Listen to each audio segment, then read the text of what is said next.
Let's take a look at this Maxwel Manufacturing Duct Tape. That's Maxwell with one L. And I've actually been using this for exactly what you would originally have used it for, taping a duct. So here the air duct on my portable air conditioner had fallen out, and the little thing that keeps it in place had broken off. So I got some duct tape and I taped up this duct, and you can see it is doing a pretty good job of holding this together. It's keeping the air in there. Obviously, you can use duct tape for things other than taping a duct, but I think the Maxwell tape is doing a pretty good job here.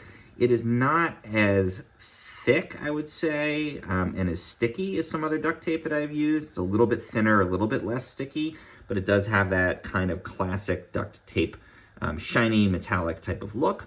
And it seems to also crucially be holding up well to heat, which is one thing that duct tape is meant to do, because this is the hot air outlet of this air conditioner.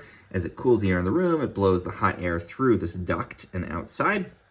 And with kind of more traditional tape, usually that heat kind of melts the adhesive and then it's not usable. And the idea with duct tape is that it is able to hold up to that heat and the adhesive doesn't melt. And that seems to be working well here so far. You can see it hasn't quite kept stuck to the parts here, but again, sealing the duct was the main goal here, and it has done a pretty good job of that. So I'd say probably not the highest strength duct tape out there for applications where you need to hold something together long term, or you need, again, like that very high strength, but for a traditional use like sealing a duct, this is doing a good job.